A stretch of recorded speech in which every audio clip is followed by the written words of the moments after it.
Unpredictable, Sandeep, देशीष। कि सी क्या है आपका? सी, मोस्ट ऑफ द स्टूडेंट यहाँ पे सी ऑप्शन दे रहे हैं और मुझे लग रहा है कि जनता की वोटिंग को देखते हुए एक बार सी को लॉक कर दिया जाए। आपसे बताया गया था कि सी क्या है आपका? सी एक ऐसा हार्मोन है जो रक्त में ग्लूकोज शर्करा के स्तर को कम करता है। रक्त में ग्लूकोज शर्करा का स्तर अगर बढ़ जाए ग्लूकेगोन की अधिकता की वजह से, तो उसको कम कौन करता है? इंसुलिन कम करता है। अब अगर इंसुलिन की कमी हो जाएगी तो क्या होगा? रक्त में ग्लूकोज शर्करा की मात्रा बढ़ जाएगी क्योंकि उसको कम करने वाले हार्मोन की कमी हो गई है। तो रक्त में शर्करा का बढ़ना कौन सा रोग होता है? डायबिटीज यानी कि मधुमेह। भेजते रहिए आप ये एंग्री इमोजी, कुछ नहीं होने वाला इससे। आइए, विच of the following gland in human body is not an endocrine gland?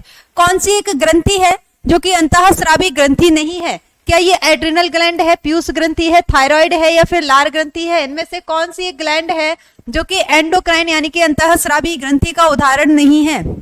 चीनी। Good night.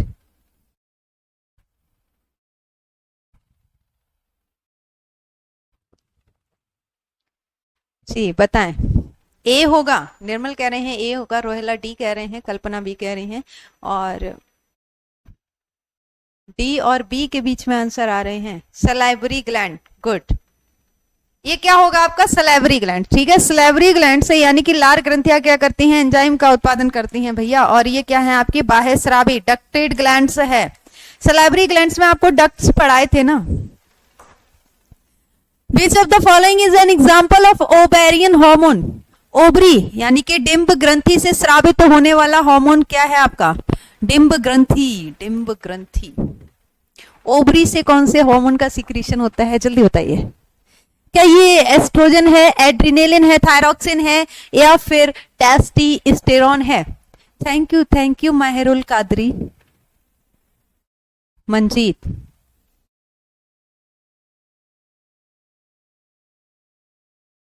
क्या कह रहे हैं मंजीत आप?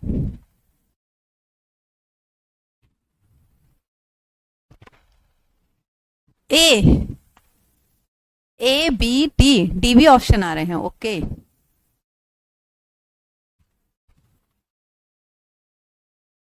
चलिए देखते हैं। एड्रिनेलिन तो एड्रिनल मेड्यूला से सीक्रेट हो रहा था, स्रावित हो रहा था। थायरॉक्सिन T4 जो कि थायराइड ग्रंथि से स्रावित होने वाला हार्मोन है, और टेस्टोस्टेरोन जो कि टेस्टिस यानी कि ब्रसट से स्रावित होने वाला हार्मोन है। और हमसे क्या पूछा गया है? ओवरी से दो हार्मोन्स बताए थे आपको, एस्ट्रोजन और प्रोजेस्टेरोन। ए को लॉक किया जाता है। ए आपका बिल्कुल सही जवाब है। और आगे चलेंगे तो which minerals is required for the synthesis of thyroxine hormone? Thyroxine hormone को ही हम T4 बोलते हैं जो कि थायराइड ग्रंथि से स्रावित होता है। तो बताइएगा इसकी सिंथेसिस के लिए कौन सा मिनरल्स है, खनिज पदार्थ है जो कि उत्तरदायी है? आयरन। अच्छा, मैं साइड हो जाती हूँ। आयरन है, पोटेशियम है, कैल्शियम है या फिर आयोडीन है? निर्मल कह रहे हैं ये आयोडीन होगा। अच्छा जी। टाटा नमक। जागेंद्र कह रहे हैं डी होगा। मोहित, सत्यम, केवी, सुखबीर, ओ फ्रीक्वेंट, पुष्पेंद्र, योगेंद्र, आकाश, पृथ्वीराज। हाँ, तो डी वाले समस्त छात्र क्या है? सही है, आयोडीन, जो कि थायराइड ग्रंथि की हेल्थ के लिए रिस्पॉन्सिबल होता है। आगे क्या कहा जा रहा है कि which of the following pigment is mainly responsible for colour of our hair, skin and eyes? जी, कौन सा वो हार्मोन है या कौन सा वो पिगमेंट है जो हमारी स्किन, हेयर और आईज कलर के लिए रिस्पॉन्सिबल है? सुनील कुमार। अच्छा, प्रीवियस का डी दे रहे हैं क्या? अभी तक आप लोग प्रीवियस क्वेश्चन पे ही हैं। आगे आ जाइए, आगे आगे। रवि कुमार।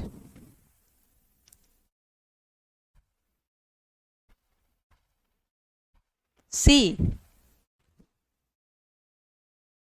ओके, चलिए ये क्या होगा, मेलानिन। कल ही बताया था मेलानिन किसके लिए रिस्पॉन्सिबल होता है, पिगमेंटेशन के लिए। कौन बताएगा कि मेलानिन हार्मोन कौन सी ग्रंथि से स्रावित होता है, ग्रंथि का नाम क्या है? पृथ्वीराज चौहान।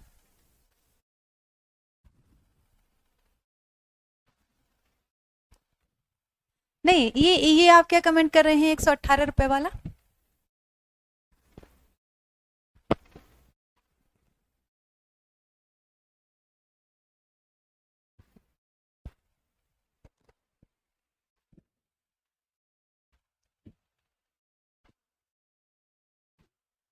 मिस्टर नरेंद्र मोदी जी, आपने जो अपना नाम यहाँ लिख रखा है ना, मैं उस नाम की रिस्पेक्ट करती हूँ, लेकिन आप जो कमेंट कर रहे हैं ना, वो एकदम वाहियात कमेंट है।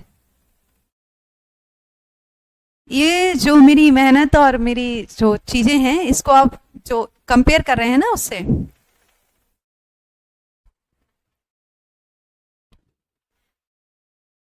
आपके लिए बहुत कुछ बोलना नहीं चाहिए। लेकिन चलिए ठीक है, आप एग्जाम के बाद मिलिए, फिर देखती हूँ कि आपका नतीजा क्या रहता है।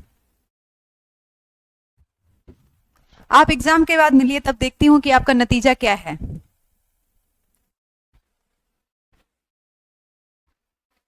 और ये कमेंट करके आप क्या, आप ये दर्शा रहे हैं कि आपकी मानसिकता क्या है ना। आप ये जो कंपेयर कर रहे हैं एजुकेशन, मतलब यहाँ पे जो मेहनत की जा रही है आपको, आप उससे ऐसे कंपेयर कर रहे हैं, उस चीज से कंपेयर कर रहे हैं, ठीक है। तो ये आपकी मानसिकता को रिप्रेजेंट कर रहा है।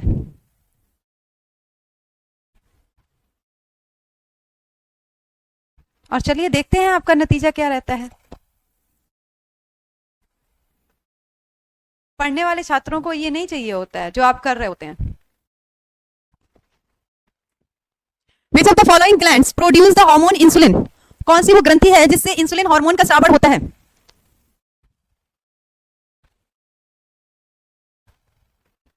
आप जीवन में ना हर इंसान में बस कमी निकाल पाएंगे, हर चीज में आपको कमी नजर आएगी। इसका मतलब आप समझते हैं? क्या, छोड़िए, एक कहानी है, कभी लास्ट में सुनाऊंगी, आज नहीं सुनाऊंगी। कौन सी वो ग्रंथि है जो इंसुलिन हार्मोन को स्रावित करती है? बी, सी, डी।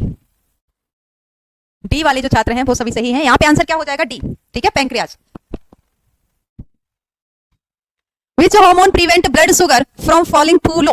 कहा गया है कौन सा वो हार्मोन है जो रक्त शर्करा को बहुत कम होने से बचाता है। अभी क्वेश्चन समझना है, कहा गया है कि वो हार्मोन कौन सा है जो रक्त शर्करा को बहुत कम होने से बचाता है। अब ऑब्वियस सी बात है, ये वही हार्मोन होगा जो रक्त में रक्त शर्करा को बढ़ाने का काम करता है। चलिए बताइए।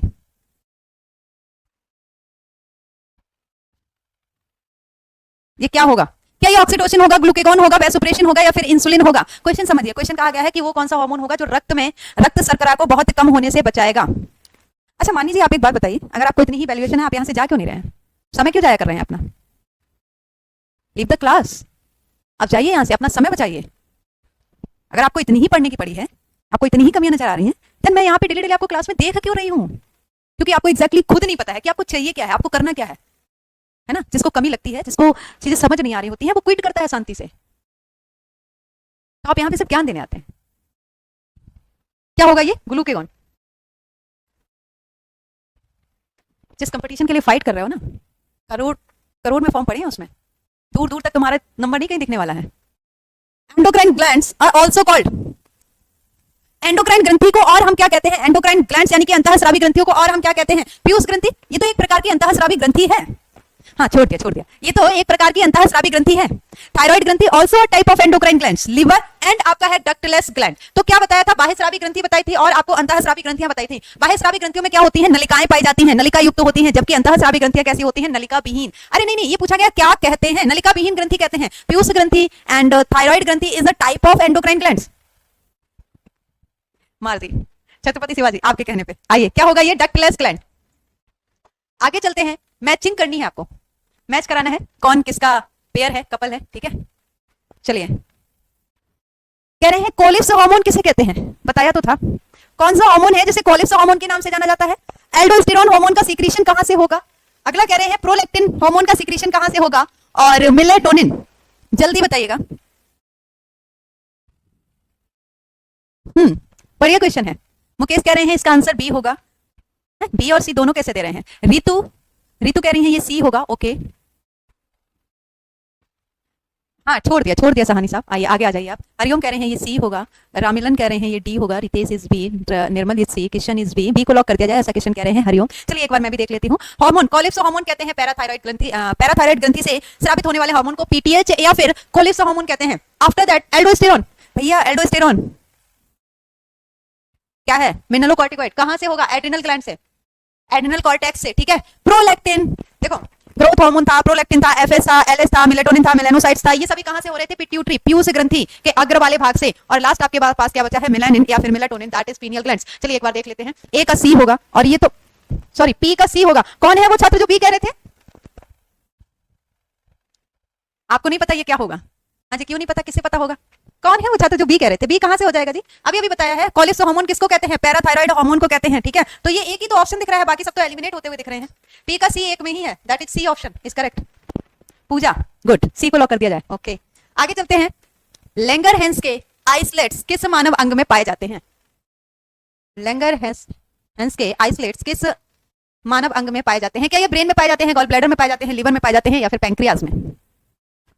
कुमार, सी बोला हूं, ओके। वो आप लास्ट में बताना ना कितने सही थे आपके।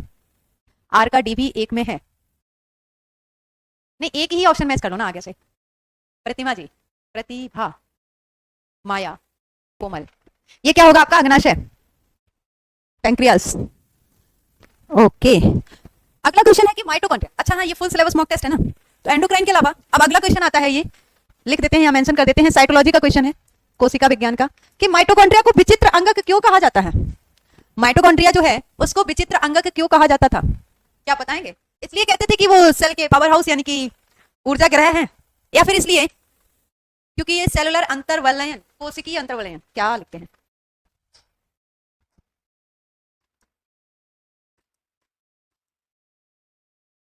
कहलाते हैं?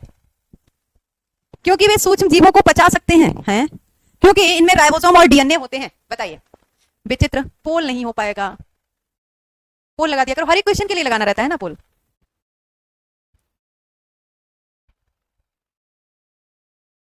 अच्छा ठीक है, कल से देखूंगी, कल पहले से ही कंफर्म करवा लूंगी, पोल वाला हो सकता है या नहीं।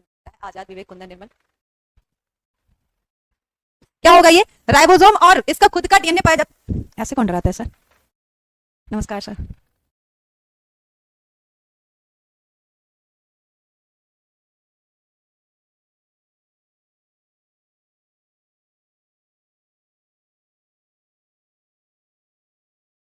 चलिए अगले प्रश्न पे चलते हैं, और ये क्लासिफिकेशन ऑफ द लिविंग्स यानी कि सजीवों के वर्गीकरण से क्वेश्चन लिया गया है। व्हिटेकर के वर्गीकरण के अनुसार किस समूह में पूर्णतः विकसित नाभिक नहीं पाया जाता है? मैंने आपसे आपको बायात नहीं बोला, आपने सुनने में कंफ्यूज हो गए हो, मैंने आपके कमेंट को बायात बोला है। आप अपने कमेंट को जाके एक बार वापस से पढ़िए, आपको बायात नहीं बोला है, आप मेरी बात को गलत वे में ले रहे हैं। मैंने आपको बायात कहा ही नहीं है, बाकी स्टूडेंट्स भी हैं यहाँ पे, मैंने सिर्फ आपके कमेंट के लिए बोला है कि वो बायात कमेंट है जो आपने कंपेयर किया है ना, आप कंपेयर नहीं कर सकते हैं। आपने उसमें क्या बात बोली, आप जाके खुद एक बार पढ़ लीजिए। आपके कमेंट के लिए बायात बोला है कि आपने जो कमेंट किया है, जो वाक्यांश लिखा है वो बेकार है,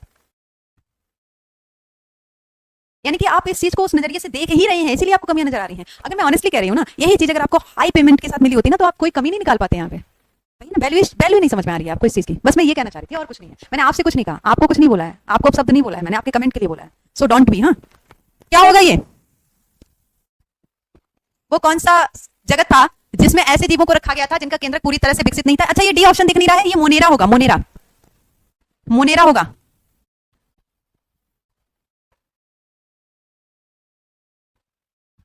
नेक्स्ट क्वेश्चन है डाइजेशन का है। क्वेश्चन कह रहा है कार्बोहाइड्रेट प्रोटीन और वसा का पूर्ण पाचन कहां होता है? मुझे भी ऐसा ही लग रहा है किशन, मुझे भी ऐसा ही लग रहा है। ओ Kapil from West Bengal, okay. चलिए बताइए, भोज्य पदार्थ के 4 घटक बताए थे मुख्यतः, जिसमें से प्रोटीन, कार्बोहाइड्रेट और वसा का पूर्ण पाचन कहां होगा? छोटी आंत में होगा, आमाशय में होगा, रेक्टम में होगा या फिर बड़ी आंत में होगा? Rectum a part of large intestine, okay.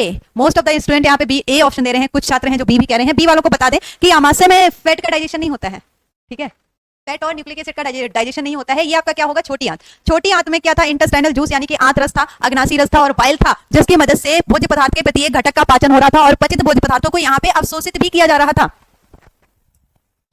अगले प्रश्न पे आते हैं, मानव में पित्त का स्राव होता है, ऑल्सो डाइजेशन से है ये क्वेश्चन। रोहिला ए, ओके। मेरे यहाँ रोहिला एक जगह का नाम है, रोहिला, रोहिला। सोनू यादव, हाँ प्रीवियस क्वेश्चन का आंसर ये होगा। नेक्स्ट आइए, मानव में पित्त का स्राव होता है।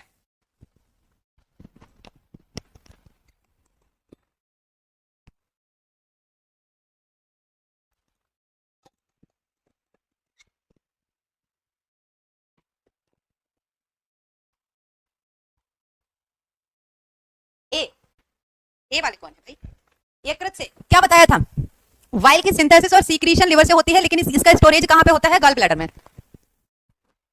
डी। आगे चलते हैं, तो सर्कुलेटरी सिस्टम का क्वेश्चन आ गया है। रक्तकण में कौन सा घटक है जो कि प्रतिरक्षा को बढ़ावा देता है और कीटाणुओं से लड़ने में शरीर की मदद करता है। अश्लम, अश्लम, ब्राह्मण, ओके। रविंद्र सर,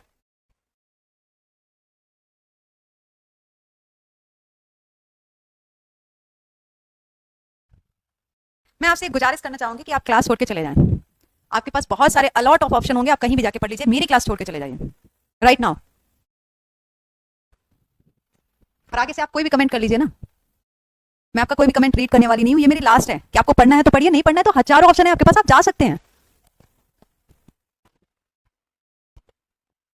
से सीखते हो आप। रक्तकण में से कौन सा घटक प्रतिरक्षा को बढ़ावा देता है और कीटाणुओं से लड़ने में मदद करता है। क्या ये आरबीसी है, क्या ये डब्ल्यूबीसी है, या ब्लड प्लाज्मा है। B, WBC, white blood cell. जी हाँ, व्हाइट ब्लड सेल में आपको क्या बताया था, बहुत सारी कोशिकाएं बताई थी। डब्ल्यूबीसी के कई सारे प्रकार बताए थे, जैसे कि लिम्फोसाइट। लिम्फोसाइट कोशिकाएं क्या करती हैं, एंटीबॉडी का प्रोडक्शन करती हैं। एंटीबॉडी जो कि किसी भी आपके शरीर के अंदर गए किसी भी एंटीजन को किल करती हैं, फाइट करती हैं, उससे फाइट करके उसको किल करती हैं। दूसरा आपको क्या बताया था, यहाँ पे न्यूट्रोफिल और मोनोसाइट जो कि बच्चर कोशिकाओं की तरह काम करती हैं। तीसरा आपको बताया था ईस्नोफिल और बेसोफिल एलर्जिक रिएक्शन के लिए रिस्पॉन्सिबल है। कार्ल एंड स्टीनर को इनमें से किसके लिए जाना जाता है, कार्ल एंड स्टीनर ने क्या काम किया था।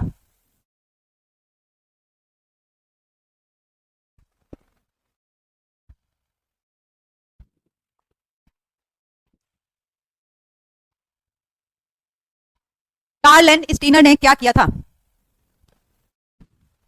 चलिए बताइए। मनीष, कार्ल एंड स्टीनर ने क्या किया था। बी, रक्त समूह के वर्गीकरण की खोज हुई। यहां बैठना, एक मिनट यहां बैठो, बैठो तो।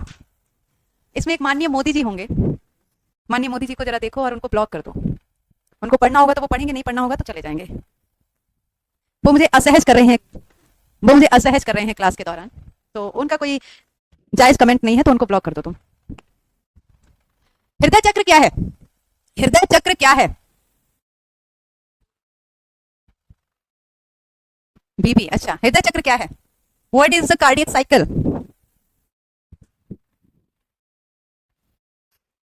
ऊपर होगा, इसके ऊपर होगा, इसके ऊपर। नहीं नहीं, अच्छा अच्छा,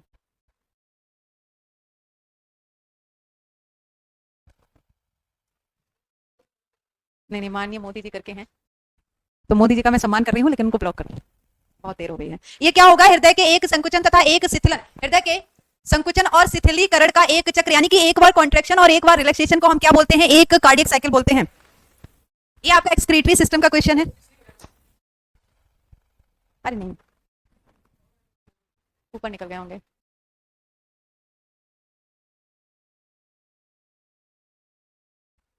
चलो देख लो, मिल जाए तो ठीक है, नहीं तो कोई बात नहीं। अरे बताऊंगी अभी बाद में। एक्सक्रीटरी सिस्टम से क्वेश्चन है, ये बताइए। बॉमेंस कैप्सूल, बॉमेंस संपुट किससे ढकी रहती है। अच्छा एक बार याद दिलाएं, नेफ्रॉन का स्ट्रक्चर एक बार याद दिलाएं, किसे ढके रहती है, सॉरी किसे ढके रहती है। ये आपका क्या था, बॉमेंस कैप्सूल था, और ये आगे कुंडलित नलिका में परिवर्तित हुआ था, जो कि आगे जाके एक हेयर पिन लाइक स्ट्रक्चर बना रही थी, और बाद में ये वापस से कुंडलित नलिका बना रही थी। ठीक है, इस संरचना को हम कह रहे थे बॉमेंस कैप्सूल। ये किसको ढकी थी, इसके अंदर क्या है, यानी कि बॉमेंस कैप्सूल ने किसको कवर किया हुआ था, केशिकाओं के गुच्छा को कवर किया हुआ था, केशिकाओं के गुच्छा को कवर किया हुआ था, जिसको हम ग्लोमेरुलस कहते हैं। चलो छोड़ो, हटाओ, जानो। क्या हो जाएगा ऑप्शन आपका बी।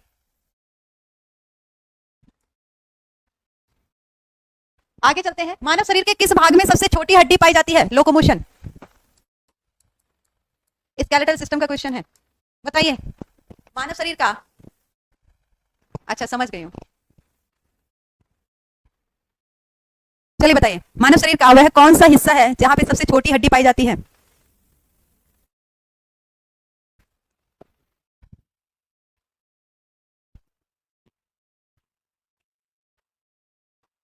सी।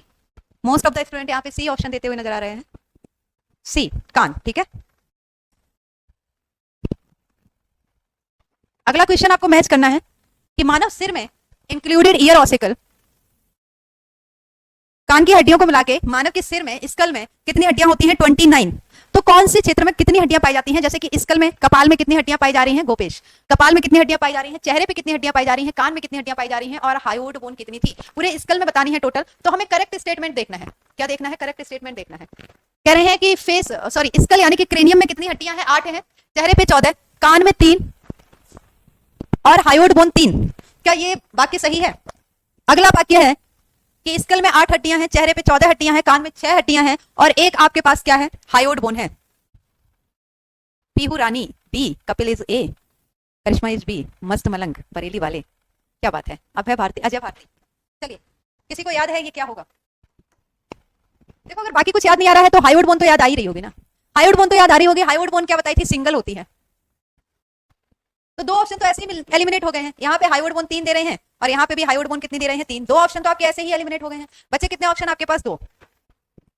इसमें से आपको ये याद करना है आपकी कान में कितनी हड्डियां बताई थी। दोनों कान की अगर आप बात करेंगे तो आपको 6 हड्डियां बताई थी। तो लास्ट वाला ऑप्शन भी एलिमिनेट हो गया। यहाँ पे कान में 6 हड्डियां दे रहे हैं। ऑप्शन क्या हो जाएगा आपका? बी। एलिमिनेशन मेथड का इस्तेमाल भी कर सकते हैं आप क्वेश्चन सॉल्व करते समय। अगला क्वेश्चन है, इनमें से कौन सा सूक्ष्म, अच्छा ये हम कर चुके हैं, ठीक है। थायराइड ग्रंथि के लिए कौन सा पोषक पदार्थ है जो कि आवश्यक होता है? ब्राह्मण, शुभम, पंडित। क्या होगा ये? आयोडीन। ये क्वेश्चन हम कर चुके हैं। अगले क्वेश्चन पे चलते हैं। मानव शरीर का कौन सा अंग, ऑल्सो स्केलेटल सिस्टम का क्वेश्चन है, कंकाल तंत्र का, कह रहे हैं कि वो कौन सा हिस्सा है जो कि इलियम, इशियम और प्यूबिस के संलयन से बना होता है? इन 3 हड्डियों के संलयन से कौन सा शरीर का हिस्सा बनता है? क्या ये जबड़ा है, क्या ये नितंब अस्थि, या फिर सोडी मेखला है, या ये कपाल स्कल है, या फुट यानी कि पाद? बताइए।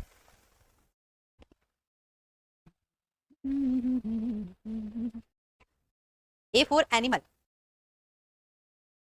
अच्छा, और ये कौन है? ए,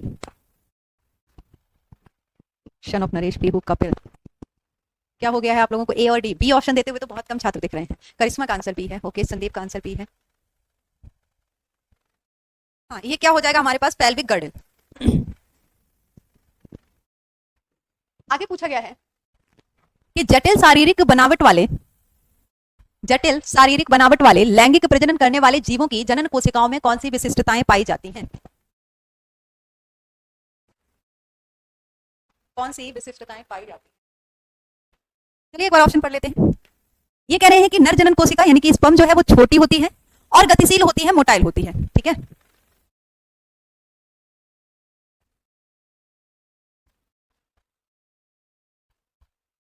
मिस्टर माननीय जी, आप ये बताइए, जो जो चैप्टर मैंने आपको नहीं पढ़ाए हैं, जेनेटिक्स है, इवोल्यूशन है, जिसकी क्लास मैं संडे को लेने वाली हूँ, उसके क्वेश्चन आपको यहाँ पे दिख रहे हैं?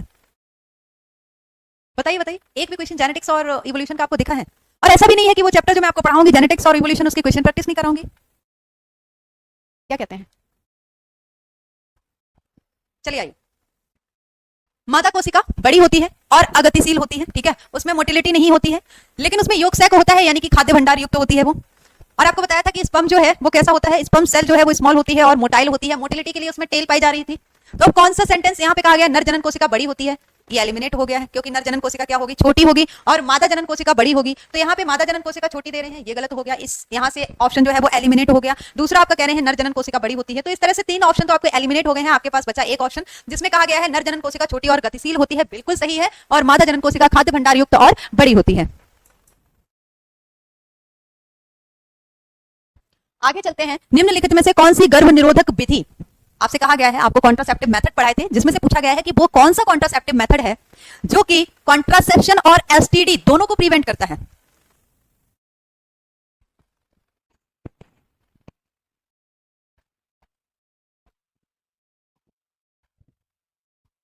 मुझे गुस्सा नहीं आती है, पहली बात, ठीक है, मैं सिर्फ बोलती हूँ, मुझे गुस्सा नहीं आता है। आइए, निम्नलिखित में से कौन सी गर्भ निरोधक विधि है जो कि कॉन्ट्रासेप्शन, गर्भ निरोधक और यौन संचारक रोग दोनों को ही प्रिवेंट करता है? नहीं, सर्जिकल मेथड कैसे होगा? हाँ जी, क्या कहते हैं? बी राजू, मस्त मलंग बरेली इज बी, हरिओम। पता नहीं, दैट इज कॉन्डम्स, ठीक है। सिनगैमी कहलाता है, सिनगैमी यानी कि संलयन, और निषेचन क्या है? निषेचन क्या है बिट्टू जी? निषेचन क्या है? वाल्मीकि, पृथ्वीराज चौहान, वाल्मीकि है, सॉरी। अनीता बताइए, सिनगैमी क्या है? फर्टिलाइजेशन। सिनगैमी फ्यूजन क्या है? सुनिए, एक अंडे का विखंडन, स्प्लिटिंग ऑफ एग। फर्टिलाइजेशन में क्या बताया था? Fusion of egg and sperm. Male gametic cell और फीमेल गैमेटिक सेल के फ्यूजन यानी कि संलयन को ही हम फर्टिलाइजेशन या फिर सिनगैमी कहते हैं। ये क्या हो जाएगा आपका? सी। अगला क्वेश्चन है, गर्भाशय के माध्यम से योनि में खुलता है। गर्भाशय, सॉरी, गर्भाशय जो है, यूटेरस जो है, वो किसके माध्यम से योनि यानी कि वेजाइना में खुलता है? वेजाइना अल्टीमेट पूछा ये गया है कि वेजाइना और यूटेरस को कनेक्ट कौन करता है? कौन सी वो डक्ट है जो इन दोनों को कनेक्ट करती है? क्या ये फेलोपियन ट्यूब है, डिम्बवाहिनी, वासा डिफरेंसिया है, यूरेथ्रा है, या फिर सर्विक्स है? देखिए, बहुत ही ऐसे ऑप्शन है कि अगर आप थोड़ा सा दिमाग लगाएंगे। जी मनीष जी, क्या कह रहे हैं आप? D cervix. Chandan D, Chandan C कह रहे हैं। अच्छा, हरिओम, निर्मल, आजाद, जगदीश, सुखबीर, बिट्टू, कोमल, क्या होगा ये? सर्विक्स, ठीक है। गर्भाशय ग्रीवा। शुक्राणु किसके द्वारा, कौन सी वो एसेसरी डक्ट थी, सहायक नलिका थी, जिसके माध्यम से शुक्राणु जो कि ब्रशर में बनते हैं, वो कौन सी नलिका थी जो फाइनली शुक्राणु को इस ब्रशर से बाहर लेके जा रही थी? बताइए, वो कौन सी नलिका थी जो फाइनली शुक्राणु को बाहर लेके जा रही थी? 30 क्वेश्चन का टारगेट है, जल्दी करिए। नहीं नहीं नहीं, 30, हाँ 30 क्वेश्चन करने हैं। ओ शिट,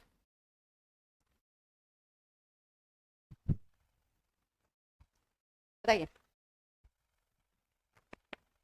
क्या होगा ये?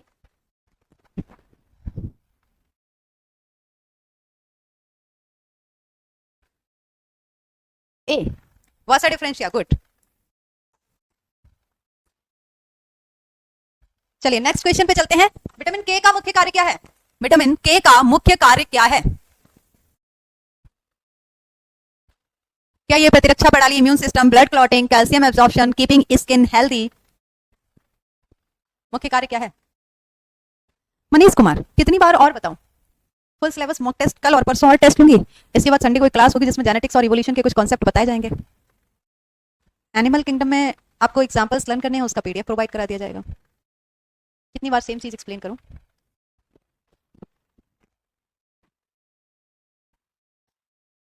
क्या होगा ये? Blood clotting. अगला क्वेश्चन है, खसरा किसकी वजह से होता है? खसरा यानी कि मीजल्स जो है, अभी याद करिए ट्रिक।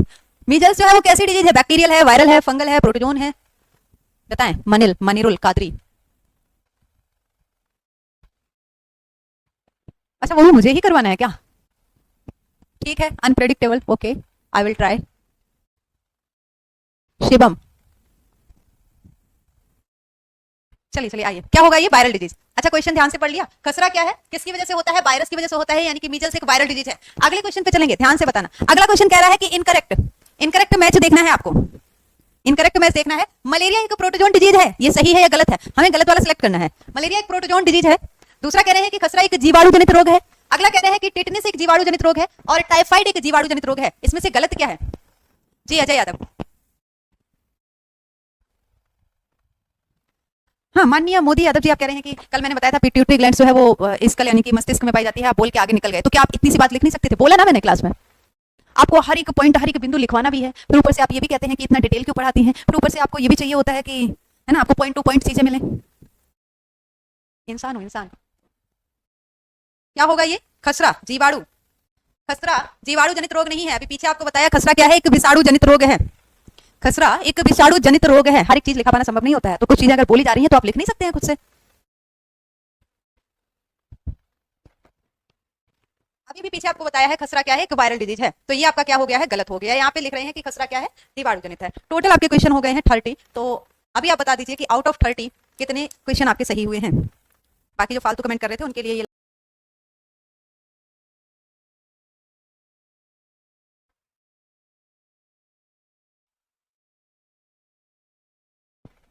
बात। नाइस नेम दैट क्या समझ गए आप? मैंने इनको ईयर पहले प्रश्न पे, और मैं यहाँ पे मेंशन कर रही हूँ, आंसर आपको देना है। क्वेश्चन कह रहा है कि जो पर्ण हरिम होता है, क्वेश्चन की तरफ आइएगा। कुशीनगर, ओके ओके, कृष्णा कृष्णा आइए। कह रहे हैं कि पर्ण हरिम यानी कि क्लोरोफिल बढ़त कोशिका में इनमें से किस घटक में मौजूद होता है? क्लोरोफिल कहाँ देखने को मिलता है? हरित लवक क्लोरोप्लास्ट के अंदर, लाइसोसोम के अंदर, माइटोकॉन्ड्रिया के अंदर, या फिर राइबोसोम के अंदर? ये क्वेश्चन पूछा गया है group D, RRB group D 15/11/2018 shift third. ये काम वैसे भैया को करना था। आरआरबी ग्रुप डी, डेट क्या है? क्या हो गया है जी? आंसर बताइए। 15/9/2022 शिफ्ट 1, 15/9/22, और ये आया है शिफ्ट 1 में।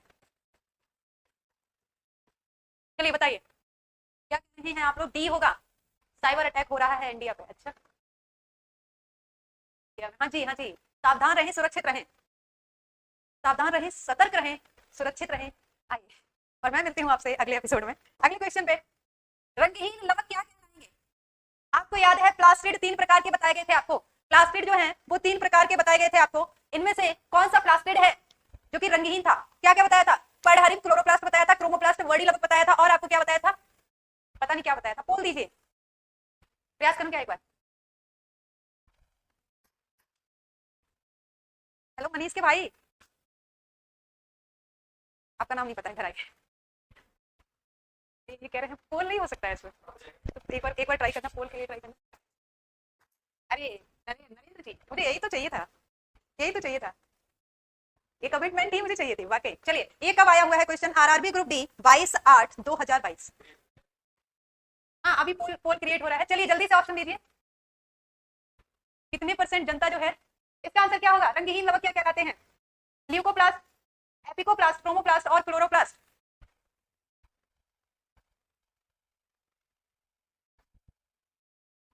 बत्तीस, केवल 26% लोग हैं जो सही जवाब दे रहे हैं। ऑप्शन नंबर दीजिए, क्या कह रहे हैं?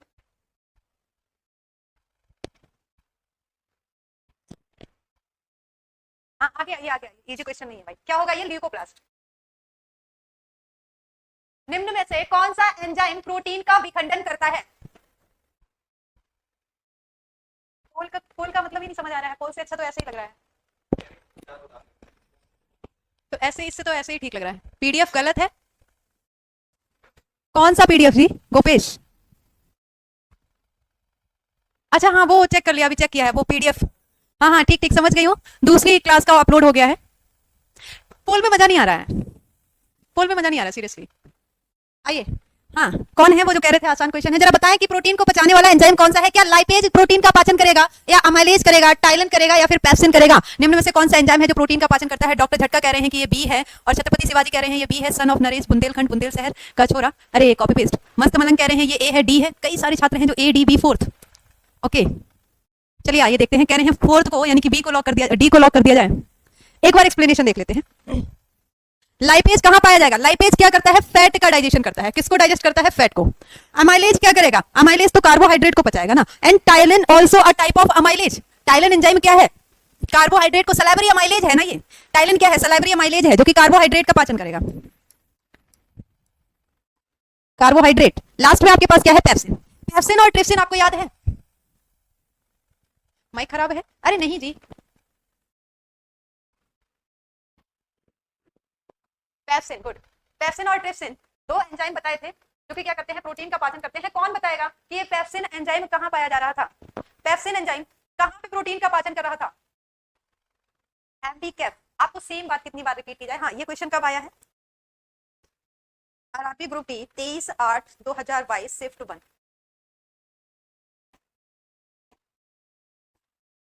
RRB group D,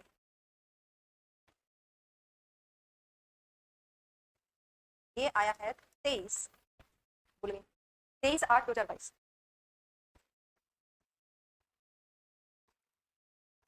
shift 1।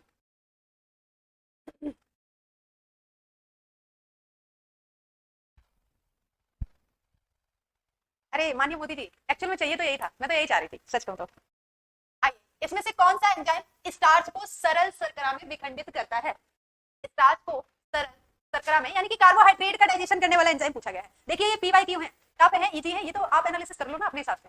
ये पीवाई क्यूज है भाई, पीवाई क्यूज है ये, मैं आपको ईयर भी मेंशन करवा रही हूँ। अभी मेरे को पीवाई क्यूज ही करवानी है, चाहे वो इजी क्वेश्चन हो या टफ क्वेश्चन हो। RRB group B 6/9 shift third, जल्दी बताइए।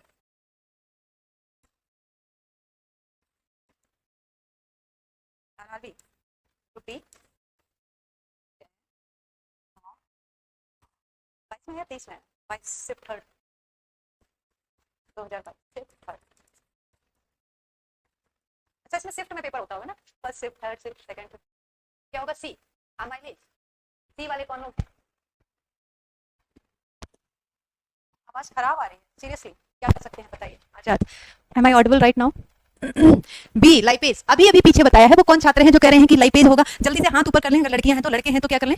आवाज बहुत खराब आ रही है, क्या करेंगे, जैसी है वैसी आएगी ना। आइए, ये क्या होगा? अमाइलेज, अभी अभी पीछे बताया है। यहाँ पे अमाइलेज क्या करेंगे? कार्बोहाइड्रेट का पाचन करेंगे, लाइपेज फैट का पाचन करेंगे। Ptyalin is also a category of amylase enzyme. और दूसरा आपके पास क्या था? पेप्सिन था, जो कि प्रोटीन का पाचन कर रहा था। और साथ ही साथ आपको एक्सप्लेन भी किया कि पेप्सिन और ट्रिप्सिन अमाशय में पाए जाने वाले दो ऐसे एंजाइम हैं जो प्रोटीन का पाचन करते हैं। तो ये तो दो एलिमिनेट हो ही गए ना, ये तो प्रोटीन का पाचन करेंगे। बचे आपके पास दो, जिसमें पीछे अभी अभी आपको लिखवाया है कि लाइपेज क्या करेगा? फैट को डाइजेस्ट करेगा। अब तो आपके पास एक ही ऑप्शन बचा है, एलिमिनेशन मेथड यूज करो सुधीर कुमार जी। सिलेक्शन मुस्कान,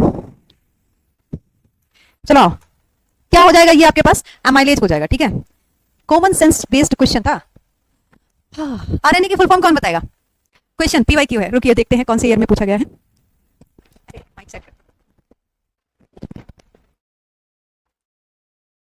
आरआरबी ग्रुप बी 10/10/18 सेकंड।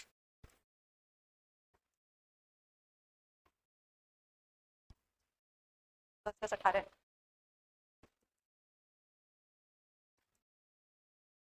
ये काम भैया को करना था, उनसे कहा था कि ये काम आपको करना है, लेकिन जो है उन्होंने नाराजगी यहाँ पे निकाल दी।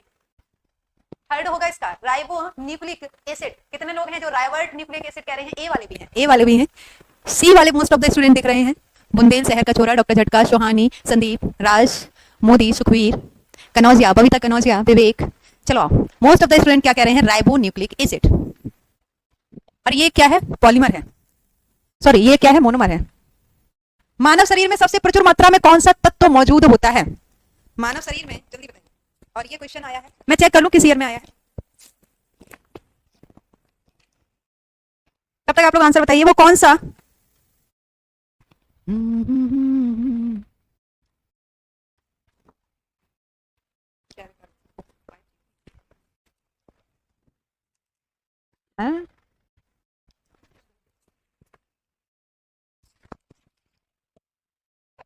बताइए।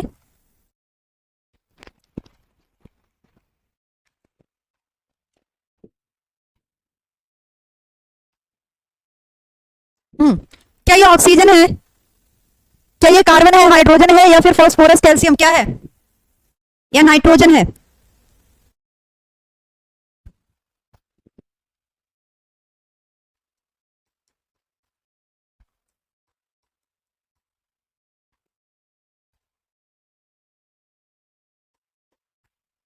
चलिए बताइए।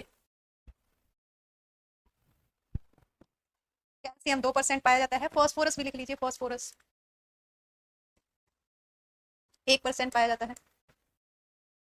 ये शरीर में एलिमेंट का कंपोजिशन है। सबसे ज्यादा मात्रा में शरीर में क्या पाया जाता है? ऑक्सीजन 65 लिखा है, 15 नहीं लिखा है, दैट इज 65।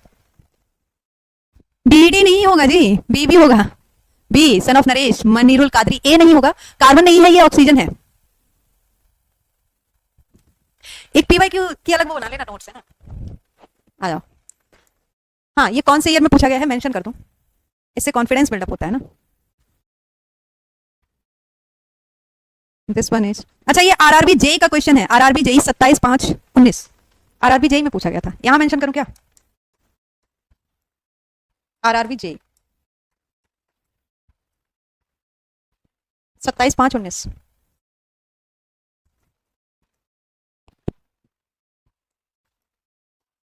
Shift third. चलें आगे चलें। हाउ डेयर यू, आवाज सही कर लो। आवाज में क्या इशू है? हाउ डेयर यू कि मैं किसी पागल से कम नहीं हूं।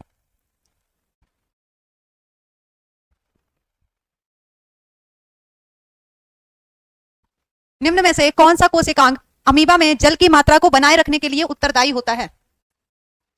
अमीबा में वो कौन सी संरचना है? अच्छा, कह रही हैं डेट को मत लिखो, चलो ठीक है, नहीं लिखते हैं।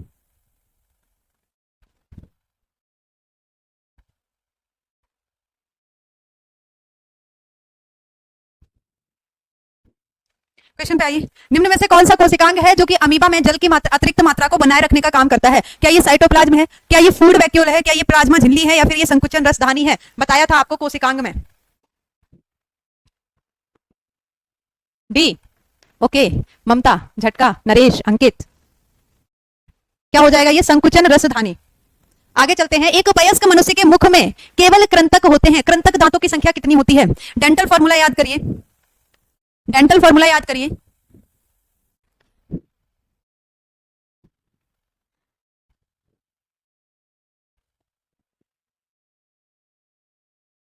सी 8 होते हैं। ओके 4, कोई बात नहीं। अतुल, डेंटल फॉर्मूला क्या बताया था? एक वयस्क मनुष्य, देखो यहाँ पे मेंशन भी किया गया है, वयस्क मनुष्य के मुख में कृंतक दांतों की संख्या, आप चाहे ये वयस्क हो या बच्चे हो, कृंतक दांतों की संख्या तो सभी में सेम ही होती है, ठीक है। क्या बताया था? 21 23 बटे 21 23, और आप क्या करेंगे? हाफ ऑफ जॉ के लिए हम लिखते हैं ना डेंटल फॉर्मूला, आधे जबड़े के लिए, और बाकी आधे जबड़े के लिए क्या करते हैं? 2 से मल्टीप्लिकेशन करते हैं। तो 2 तो ऊपर वाले कृंतक हो गए हैं, 2 आपके ऊपर वाले कृंतक हो गए हैं आधे जबड़े में, और 2 नीचे वाले कृंतक हो गए हैं, 4 हो गए हैं। 4 को 2 से मल्टीप्लाई करोगे, टोटल आपके पास इंसिजर कितने आ जाएंगे? 8 आ जाएंगे, 8।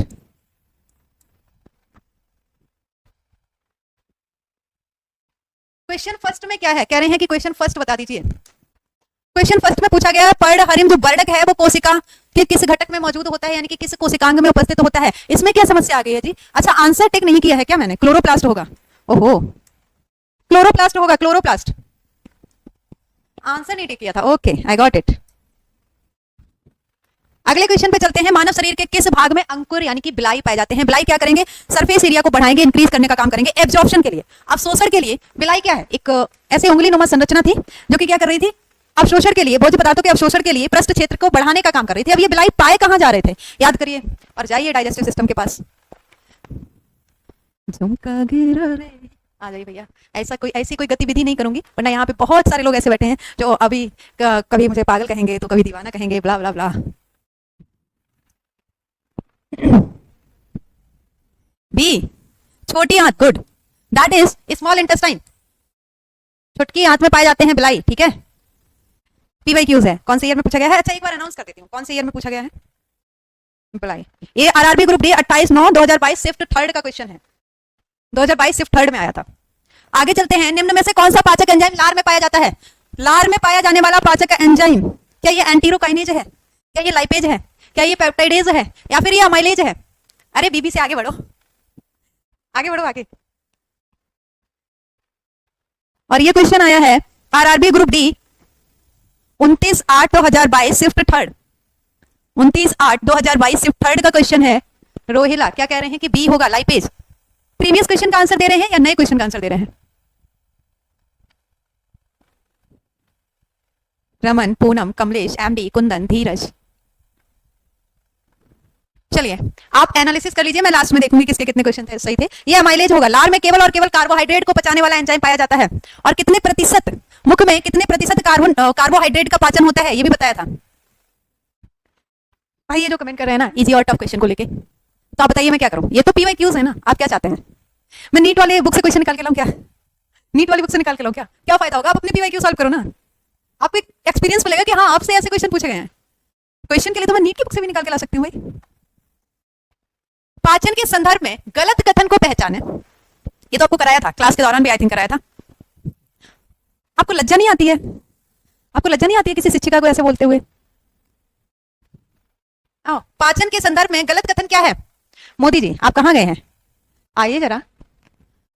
क्या आपको याद है डाइजेशन की फिजियोलॉजी में कार्यकी में आपको 5 चरण बताए थे? 5 क्लास नहीं ले पाए, उससे यार रिवीजन तो करना चाहिए था। नॉर्मल क्वेश्चन है, हाँ नॉर्मल क्वेश्चन ही है, लेकिन अगर नहीं पढ़ेंगे तो फिर ये अब नॉर्मल कब हो जाएंगे आपको पता भी नहीं चलेगा। आपको याद है फिजियोलॉजी ऑफ डाइजेशन में आपको 5 स्टेप बताए थे। सबसे पहले इंजेक्शन बताया था, डाइजेशन बताया था, उसके बाद क्या बताया था?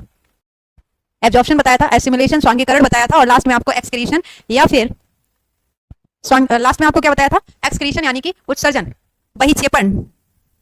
निष्कासन, या इसको हम इजेशन भी बोलेंगे, ठीक है, एक्सक्रीशन या इजेशन, जिसको हम वही छेपड़ या निष्कासन बोलेंगे। चलिए, पहला ऑप्शन कह रहा है कि अवशोषण जो है वो स्वांगीकरण से पहले होता है, अवशोषण स्वांगीकरण से पहले लेकिन पाचन के बाद होता है। बताइए, गलत कथन चुनना है।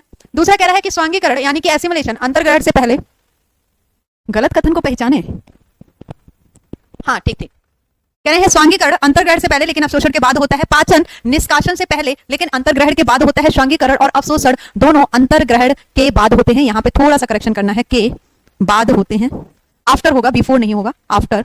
बस ये एक छोटा सा करेक्शन है और अभी आप आंसर बताएं। एक बार देखूं क्या राइट आंसर वाले का नाम लो। अब क्या ही है, आप रिस्पेक्ट करें या ना करें ये तो आपकी टेंडेंसी है, आपका नेचर है। मेरा काम है पढ़ाना और मैं पढ़ाऊंगी, है ना। आप पागल कहें, दीवाना कहें, बेवकूफ कहें, व्हाटएवर ब्ला ब्ला, मैं अपने काम के लिए ऑनेस्ट हूँ, दैट्स इट। आप भी छोटे नहीं होंगे, मुझे लगता है यहाँ सभी 12th पास होंगे तो सबको पता होगा कि क्या होना चाहिए एक्चुअल में, हमारे मोरल्स क्या हैं। तो क्या कहती है जनता, कौन सा ऑप्शन लॉक किया जाए? डी। अच्छा देखो, कॉमन सेंस काम कर रहा है लोगों का और कह रहे हैं कि अगर डी में करेक्शन है तो पक्की बात है डी ही गलत होगा। हाँ, कमेंट चालू कर दे, कॉमन कमेंट की बात कर रहे हो, कल करवा देती हूँ, कॉमन कमेंट कल करवा देती हूँ। आइए, ये क्या हो जाएगा, देखो, अब शोषण स्वांगीकरण से पहले लेकिन पाचन के बाद होता है। हाँ जी, इजेशन, डाइजेशन, एब्जॉर्प्शन, अवशोषण। अवशोषण कहा गया है स्वांगीकरण यानी कि एसिमिलेशन, हिंदी लिख लो एक बार यहाँ पे, स्वांगीकरण कहा गया है, अवशोषण स्वांगीकरण से पहले हो रहा है जी, लेकिन डाइजेशन पाचन के बाद हो रहा है, बिल्कुल सही है। दूसरा कह रहे हैं कि स्वांगीकरण अंतर्ग्रहण, भैया अंतर्ग्रहण से पहले कोई प्रक्रिया नहीं होगी, पहले आप खाना खाएंगे, अंतर्ग्रहण करेंगे, खाने को अंदर ले जाएंगे, उसके बाद ही बाकी की प्रक्रियाएं शुरू होंगी, चाहे वो पाचन हो, अवशोषण हो, स्वांगीकरण हो, या फिर वो बाह्य निष्कासन हो। ओ डॉक्टर झटका, चलिए क्या हो जाएगा, ये बी ऑप्शन हो जाएगा, इसको रफ कर दिया जाए थोड़ा सा, दैट इज बी। आगे चलते हैं, शाकाहारियों में वेजिटेरियन जो होते हैं उनकी स्मॉल इंटेस्टाइन बड़ी होती है एज कंपेयर टू मांसाहारी और ओमनीवोरस सर्वाहारी और मांसाहारी की तुलना में जो शाकाहारी जीव होते हैं उनकी छोटी आंत की लंबाई ज्यादा होती है। अब वो किस वजह से होती है, किसके पाचन के लिए होती है? क्या ये फैट है, सेलुलोज है, प्रोटीन है या विटामिन है?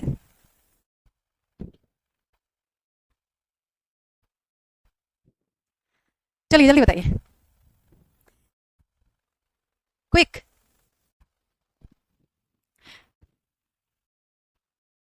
मोहन, नीरज, गोपाल मौर्य, कुंदन, ओहो, ए बी होगा, बी को लॉक कर दिया। ये कौन है इतने कॉन्फिडेंस के साथ लिख रहा है सी को लॉक किया जाए? मारूंगी। प्रोटीन का डाइजेशन तो तुम में भी होता है, तुम भी करते हो प्रोटीन का डाइजेशन, लेकिन तुम्हारी तुलना में जो गाय भैंस होती है ना उसकी आंत की लंबाई ज्यादा होती है, वो शाकाहारी में आते हैं। गाय भैंस को कभी मांस खाते हुए देखा है? जी नहीं, आप लड़का की तलाश कर दीजिए, दैट इज सेलुलोज। क्या हो जाएगा ये? सेलुलोज। ईयर क्या है इसकी, एक बार देख लेते हैं। आरआरबी ग्रुप डी 20/9/2018 सिर्फ थर्ड में पूछा गया है। मानव हृदय में, ध्यान से सुनना, क्वेश्चन ध्यान से सुनना, बबीता क्वेश्चन ध्यान से सुनना। क्वेश्चन कह रहा है कि मानव हृदय में फुफ्फुसीय सिरा, पल्मोनरी वेन की बात की गई है। आपके पास क्या है? हृदय है, जो आपके पास नहीं है, मतलब है लेकिन आइए प्रॉपर काम नहीं कर रहा है शायद।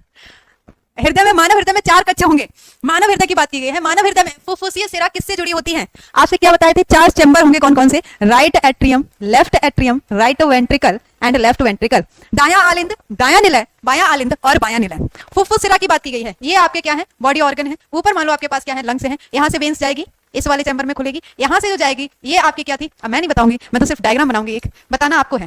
एरो लगा दे रही हूँ, यहाँ से ब्लड हार्ट की तरफ जा रहा है, हार्ट से दूर जा रहा है, हार्ट की ओर जा रहा है, हार्ट से दूर जा रहा है।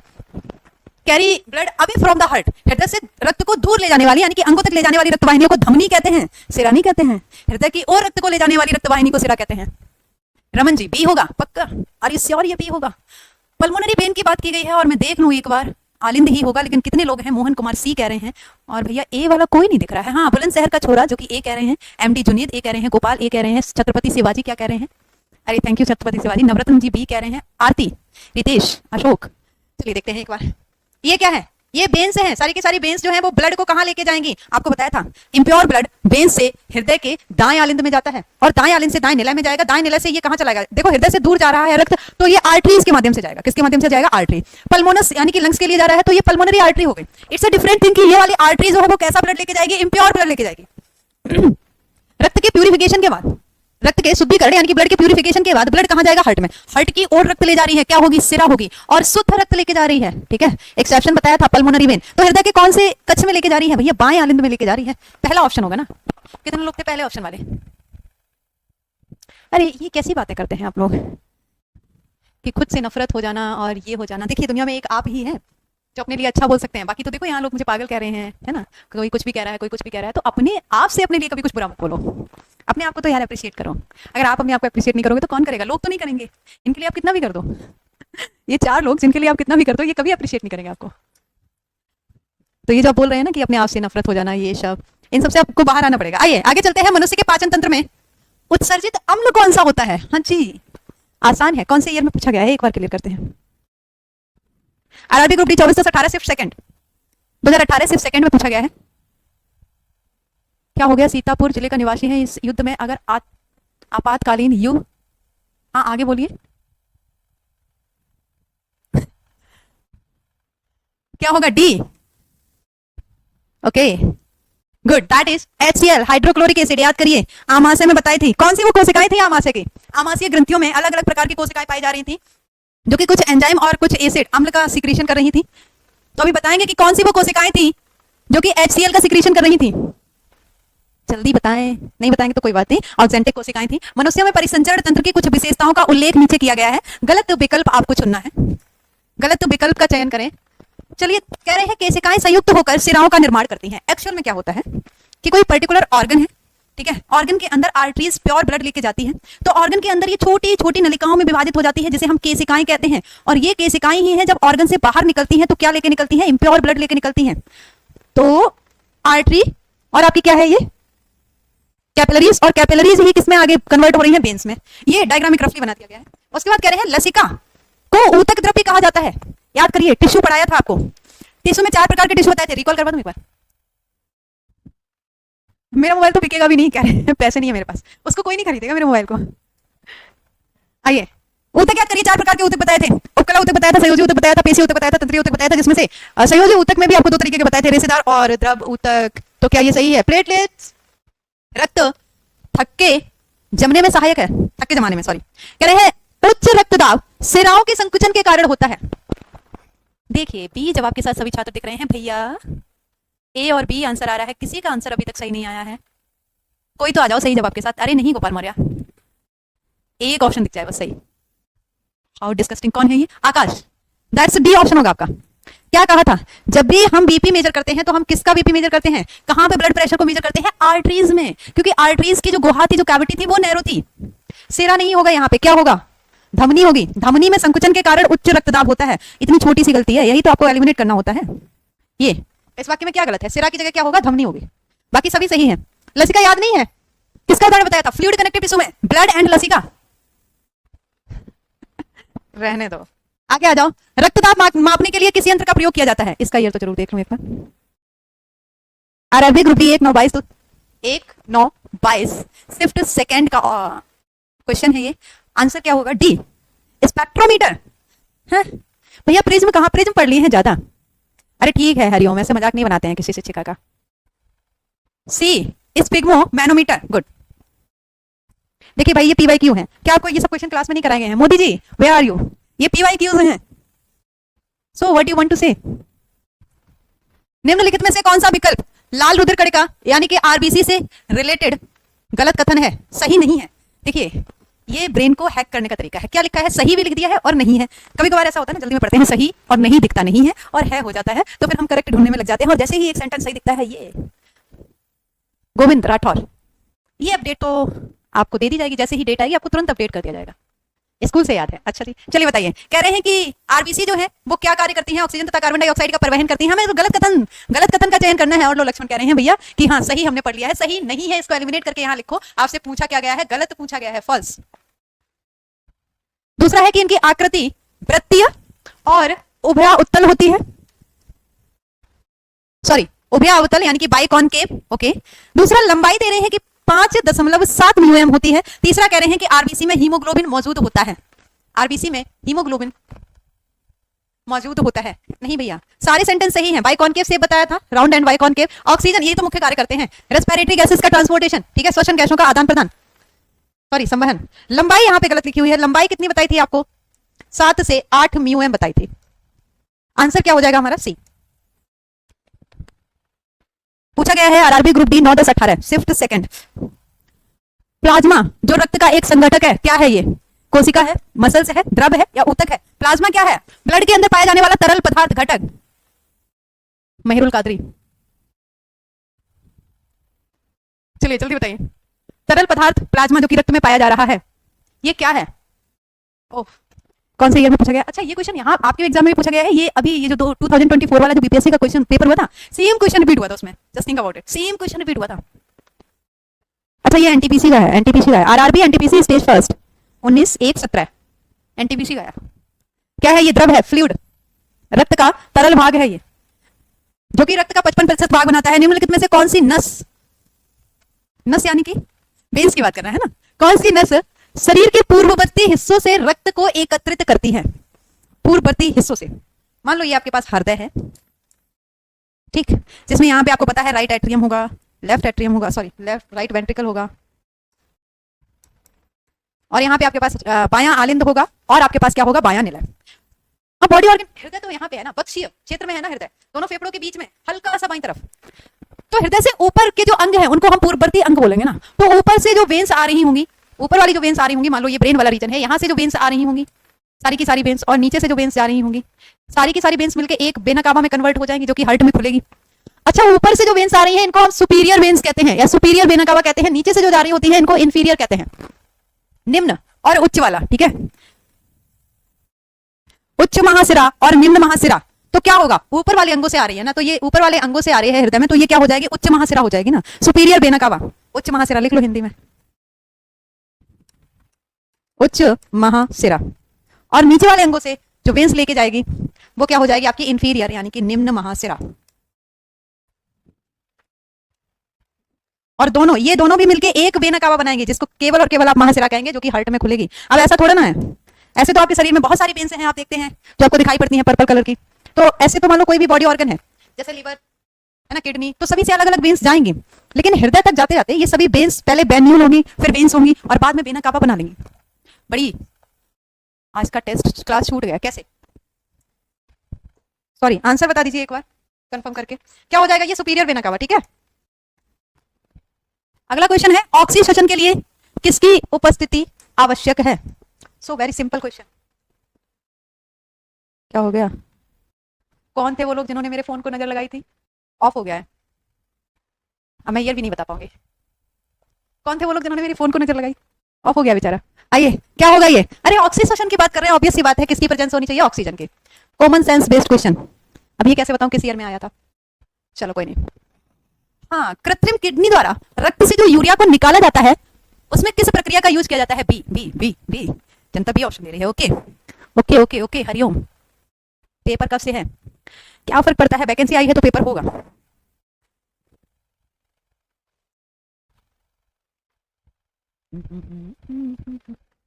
क्या होगा ये? परासरण, ठीक है। ऑस्मोसिस प्रोसेस के माध्यम से क्या किया जाता है? अगर यूरिया अगर ब्लड में मिक्स्ड हो जाती है, रक्त में अगर यूरिया चली जाती है, तो इसको हम क्या बोलते हैं? यूरीमिया बोलते हैं, ठीक है। यूरीमिया कंडीशन में क्या किया जाता है?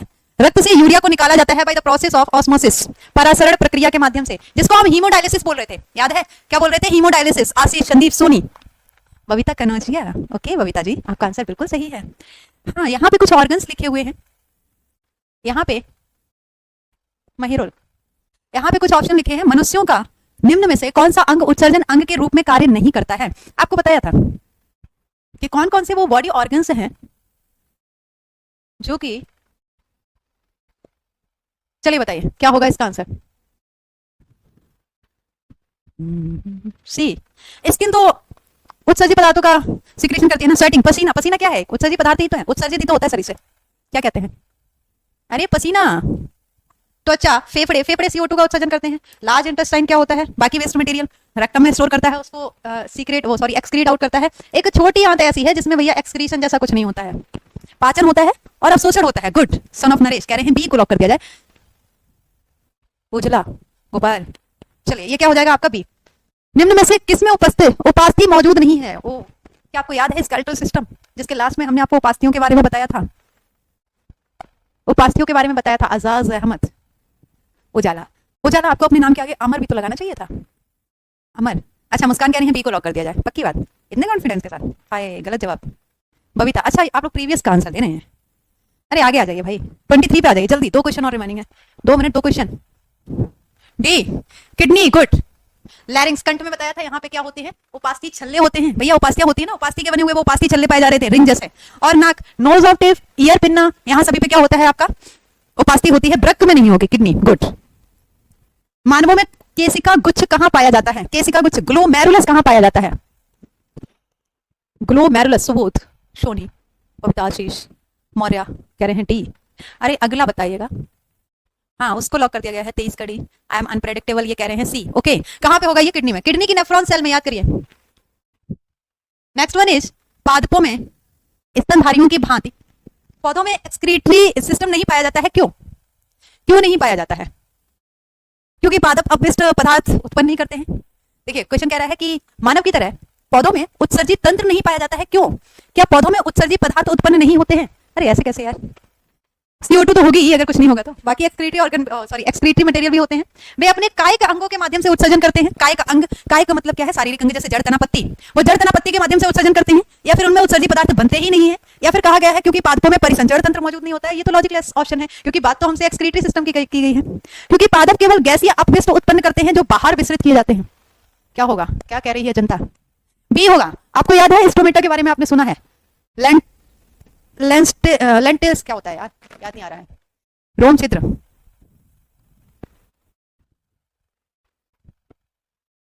कभी देखा ना वो पेड़ के तने पे, जो वो बचपन में जब जाते थे, हमारे यहाँ पेड़ होता था बबूल का पेड़, तो उस पे वो गोंद सा लगा रहता था, गम, जिसको बचपन में लेके आते थे, छुड़ा के लाते थे पेड़ से, फिर उसको पानी में भिगोते थे, गर्म पानी में, उसको मतलब वो करते थे, डाइल्यूट करते थे उसको गम बनाने के लिए। तो वो सभी क्या है, एक्सक्रीटरी मटेरियल, स्टेम, रूट और लीफ के माध्यम से एक्सक्रीट आउट किए जाते हैं, दैट इज बी ऑप्शन। तो आप सभी को पता है कि एक आखिरी क्वेश्चन मेरा और रहने वाला है, that is out of 25 how many question is correct?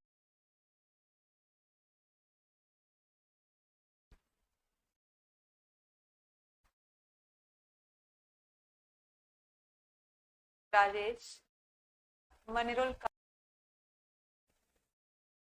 और जिसमें बहुत लिखेंगे, चालू कीजिए जी। सरिता जी, पहला प्रश्न आप यहाँ पे देख सकते हैं, मैं ये मेंशन कर दूं किस चैप्टर का है। चलिए, क्वेश्चन कह रहा है कौन सा विकल्प सही ढंग से उस पद को दर्शाता है, कौन सा विकल्प सही ढंग से उस पद को दर्शाता है जो पुरुष प्रजनन प्रणाली में शुक्राणु के मुक्त होने पर होता है। सीक्वेंस बताना है, ब्रसर से लेके, ब्रसर में क्या होता है, शुक्राणु निर्माण होता है, उसके बाद शुक्राणु एसेसरी डक्ट्स बताई थी आपको 4, ठीक है, उनमें किस किस के माध्यम से और कैसे रिलीज आउट होता है, आपको पूरा पाथवे सीक्वेंस में बताना है। रिप्रोडक्टिव सिस्टम का क्वेश्चन देखो, इन्होंने ईयर फिर से मेंशन नहीं किया, मैंने इतना बोला था ईयर मेंशन कर देना, आधा अधूरा सा काम करते हैं।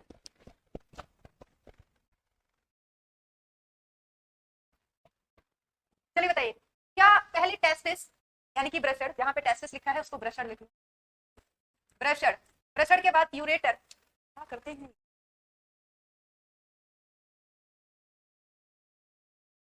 नहीं एक्चुअली ये मैंने उनको बुक से दिया हुआ था क्वेश्चन, ये बुक में भी ऐसे ही लिखा हुआ है, ये PYQ में भी ऐसे ही लिखा हुआ है। चलो पहले क्या आएगा, टेस्टिस आएगा, टेस्टिस के बाद यूरेटर आएगा, फिर वासा डिफरेंशिया आएगा, देन आपका क्या आएगा, पेनिस आएगा, या फिर पहले टेस्टिस आएगा, टेस्टिस के बाद वासा डिफरेंशिया आएगा, देन यूरिथ्रा आएगा, और यूरिथ्रा के बाद क्या आ जाएगा, पेनिस आ जाएगा। और लास्ट ऑप्शन क्या है, टेस्टिस आएगा, देन यूरेटर आएगा, यूरिथ्रा आएगा, पेनिस आएगा, टेस्टिस आएगा, वासा डिफरेंशिया आएगा, देन यूरेटर आएगा और पेनिस आएगा। देखो एक चीज बता दें, बात रिप्रोडक्टिव सिस्टम की गई है, अगर तुम लोगों में से किसी को भी एक वर्ड याद आ रहा होगा, दैट इज यूरेटर। यूरेटर जिसको हम मूत्र वाहिनी बोलते हैं, और आपको पता है कि मूत्र वाहिनी रिप्रोडक्टिव सिस्टम का पार्ट नहीं है। यूरेटर कहाँ पढ़ेंगे आप, मूत्र वाहिनी को कहाँ पढ़ेंगे आप, एक्सक्रीटरी सिस्टम में पढ़े थे, किडनी और किडनी से रिलेटेड 2 मूत्र वाहिनी थी जो कि मूत्राशय में क्या ले जा रही थी, मूत्र को लेके जा रही थी। तो यूरेटर कहाँ से आ गया, यूरेटर तो एक्सक्रीटरी सिस्टम का हिस्सा है। तो वो सभी ऑप्शन जिसमें आपको यूरेटर दिया गया है, पहली बात तो गलत होगा, ठीक है। और मुझे लग रहा है कि 3 ऑप्शन में आपको यूरेटर देखने को मिल रहा है, 3 ऑप्शन में आप यूरेटर देख सकते हैं, यहाँ पे 3 ऑप्शन है जहाँ पे आपको यूरेटर देखने को मिल रहा है, यहाँ भी है, ठीक है, यहाँ भी है और आपका यहाँ भी है, जबकि यूरेटर क्या है, आपका एक्सक्रीटरी सिस्टम का हिस्सा है, आप इसी से एलिमिनेट कर सकते हो। आंसर क्या हो जाएगा आपका बी, नहीं देख पा रहा हूँ, आई डोंट नो ये धनीराम कौन। चलिए आगे चलते हैं, इनमें से किस भोजन को बॉडी बिल्डिंग ब्लॉक्स कहा जाता है, बॉडी बिल्डिंग ब्लॉक्स कहा जाता है, बी को लॉक कर दिया गया है जी। अलका कुमारी Maurya,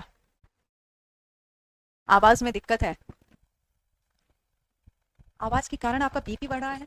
okay, I will try कि मैं धीरे धीरे बोलूं। आवाज में दिक्कत है, कह रहे हैं आवाज के कारण मेरा बीपी बढ़ रहा है, मतलब आवाज ज्यादा तेज आ रही है, पता नहीं क्या हो गया मेरी आवाज को। हाँ चलो आगे, सेकंड क्वेश्चन कह रहा है कि कौन से वो भोज्य पदार्थ हैं जिनको बॉडी बिल्डिंग ब्लॉक्स कहते हैं। क्या ये protein rich source, protein rich food है जैसे कि पीज है, मतलब कौन सा वो फूड कंपोनेंट है जिसको हम बॉडी बिल्डिंग ब्लॉक्स कहते हैं। प्रोटीन है, कार्बोहाइड्रेट है, फैट है, या फिर विटामिन से है, इसमें आपको सिलेक्ट करना है।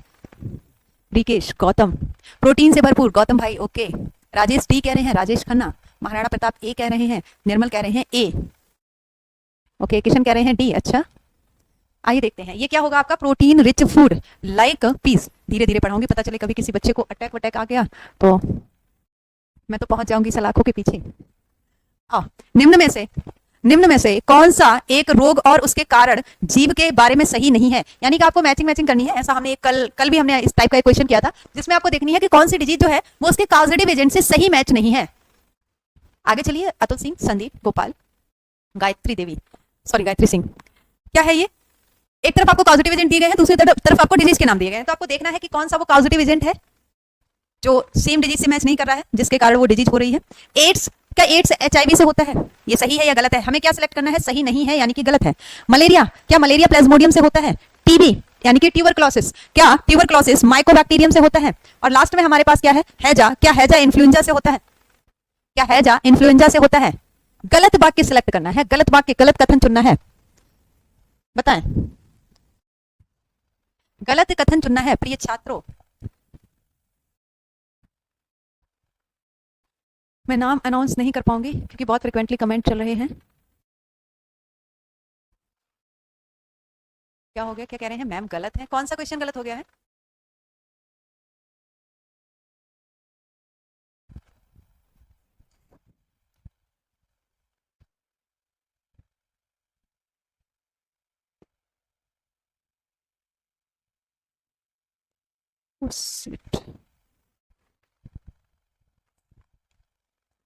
मनीष,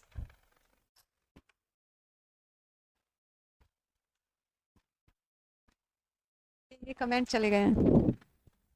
ओ,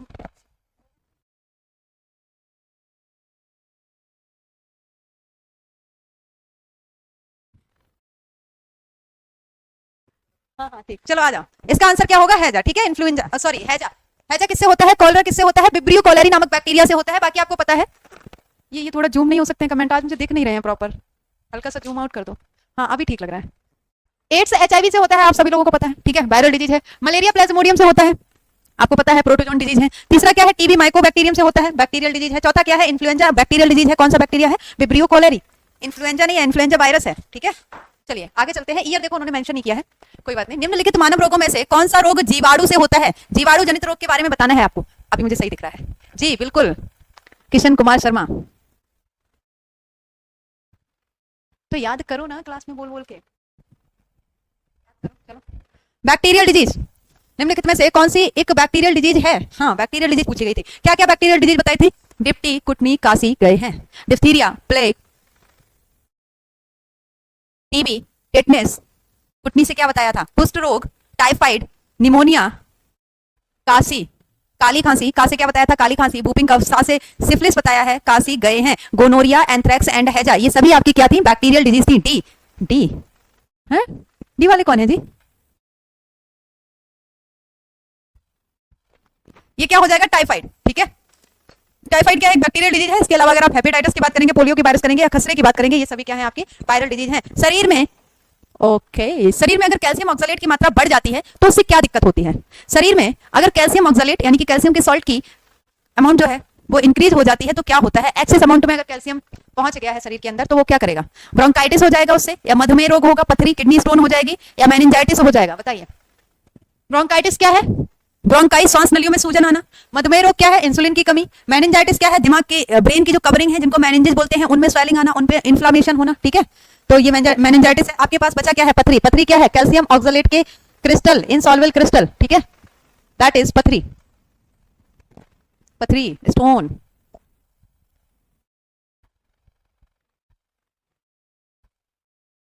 ये जो फ्रीक्वेंसी है ना वो थोड़ी हाई है, आई मीन कमेंट्स की फ्रीक्वेंसी, जल्दी से स्किप हो जा रहे हैं। निमोनिया की सूजन के कारण होता है। निमोनिया में क्या होता है? निमोनिया किसकी सूजन के कारण होता है? लिवर में सूजन आ जाती है क्या? लंग्स में सूजन आ जाती है क्या? हृदय में सूजन आ जाती है या फिर मस्तिष्क में सूजन के कारण निमोनिया रोग होता है? Sorry, I am unable to read your comment. A, B,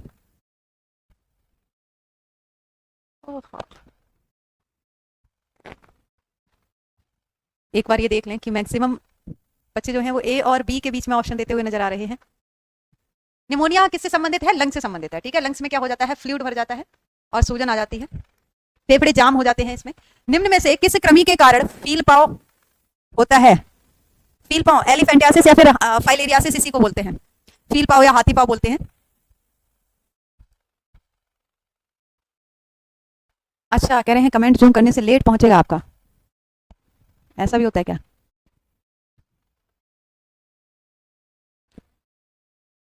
realise, आज मुझे ऐसा रियलाइज हो रहा है कि मेरी आई साइड और भी वीक हो गई है। चलिए बताइए, हाथी पाव किससे होने वाला रोग है? क्या ये राउंड वर्म से होता है? गोलक्रमी जिसको हम एस्कैरिस बोलते हैं, क्या ये उससे होता है? या ये फाइलेरिया वर्म से होता है? सूचीक्रम पिनवर्म से होता है या फिर अर्थवर्म से होता है? केचुआ से? बी, अरे उसके तो नाम से ही पता चल रहा है भाई। कुछ क्वेश्चन ऐसे आते हैं कि क्वेश्चन में ही आंसर छुपा रहता है। फाइलेरियासिस बोला गया है, फाइलेरिया वर्म से होगा। ये सभी पी वाई क्यू है। उनको बोला था कि ईयर मेंशन करना है, नहीं किए। किडवन की प्रक्रिया में होती है। किडवन फर्मेंटेशन, फर्मेंटेशन प्रोसेस जो है वो किसकी प्रेजेंस में होती है? सबसे पहली बात तो फर्मेंटेशन के लिए या तो बैक्टीरिया, जीवाणु चाहिए होंगे या फिर क्या चाहिए होंगे? फंगस चाहिए होंगे। ठीक है, ये तो बताया भी था। अल्कोहल के फर्मेंटेशन के लिए किसका इस्तेमाल करते हैं? ईस्ट का।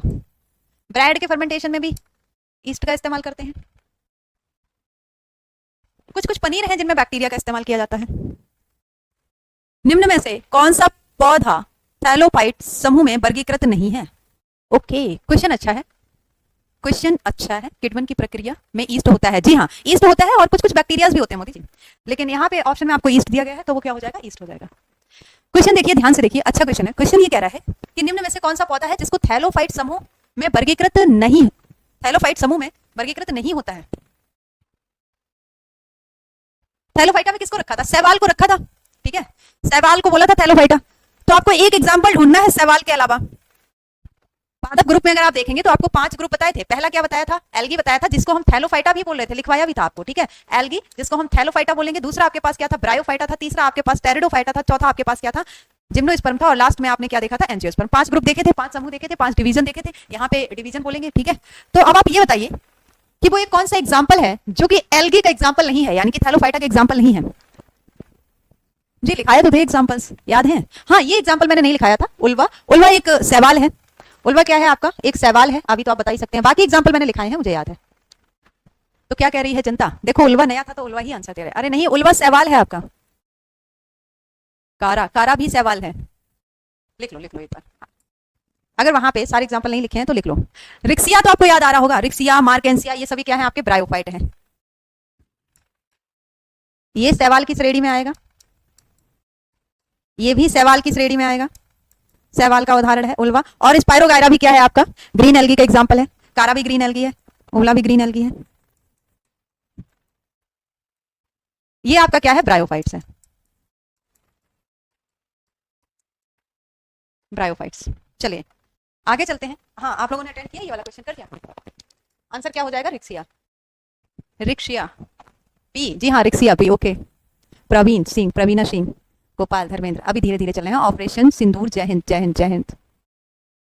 पुष्कर कुमार, अजीत, सोनू निगम, नीतो,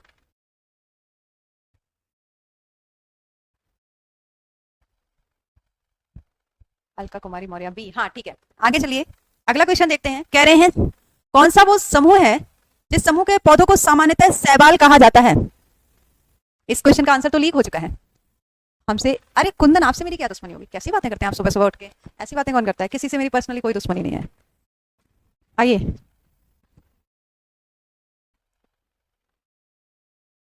शैवाल को किस समूह में रखा गया है? ब्रायोफाइटा में रखा गया है, थैलोफाइटा में रखा गया है, जिम्नोस्पर्म में रखा गया है, या फिर ब्रायोफाइटा में रखा गया है? और इस क्वेश्चन का आंसर लीक हो चुका है। अब कह रहे हैं ये बी होगा। ओके, मनीष यहाँ कह रहे हैं ये बी होगा। मिनरल कादरी कह रहे हैं कि ये बी होगा। कोमल, निर्मल, संदीप, अरे वाह, सभी लोग बी ऑप्शन दे रहे हैं। चलिए आगे चलते हैं। रिक्सिया निम्न में से किस श्रेणी के अंतर्गत आता है? रिक्सिया को कहां रखा गया है? रिक्सिया एक पौधा है जो कि जिसे पौधों के किस समूह में रखा गया है? 5 समूह बताए हैं पौधों के, 5 डिवीजन बताए हैं आपको। कौन कौन से बताए हैं? थैलोफाइटा जिसको हम शैवाल भी बोलते हैं, थैलोफाइटा, ब्रायोफाइटा, टेरिडोफाइटा, जिम्नोस्पर्म और एंजियोस्पर्म। उसमें से रिक्सिया को कहां रखा गया है? थैलोफाइटा में रखा गया है, ब्रायोफाइटा में रखा गया है, आवृतबीजी पौधे यानी कि एंजियोस्पर्म में, या फिर टेरिडोफाइटा में रखा गया है?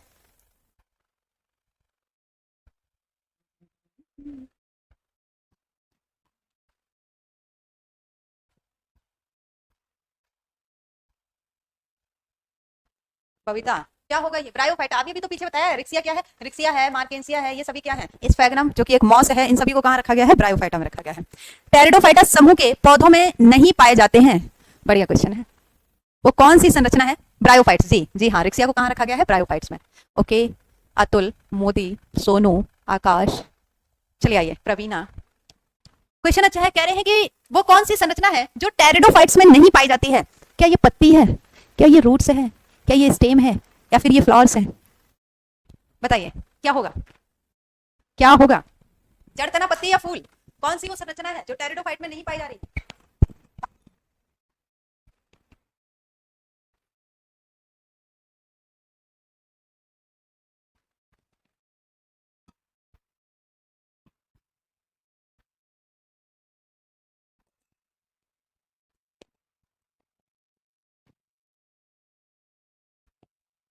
फूल नहीं पाया जाएगा ना? हाँ, क्योंकि फूल किसका फीचर है? ये किसकी विशेषता है? आवृतबीजी पौधों की विशेषता है। फूल केवल और केवल हमें कहां देखने को मिला था? आवृतबीजी पौधों में। नेक्स्ट वन इज, निम्न में से कौन जिम्नोस्पर्म है? उदाहरण पूछा गया है। उदाहरण। फूल में नहीं पाया जाएगा। जी हाँ, फूल नहीं पाया जाएगा। फूल is the feature of angiosperm. आइए, इंडियन इंग्लिश, इंडियन इंग्लिश। निम्न में से कौन सा एक जिम्नोस्पर्म है? कौन सा एक अनावृतबीजी पौधे का उदाहरण है? बताइएगा। क्या ये मॉस है? अभी भी तो बोला है मॉस, स्फैगनम। स्फैगनम जो कि एक मॉस है, और लिवरवर्ट जिसमें मार्केंसिया, रिक्सिया वगैरह आएंगे। इन सभी को कहां रखा है हमने? ब्रायोफाइटा में रखा है। चीड़, पाइन, मैंगो एंड फर्न। बताइएगा। पाइन को थोड़ा और अच्छे से लिखूं क्या? पाइन को थोड़ा और अच्छे से लिखूं? जी अभी बताएं। ब्यूटीफुल।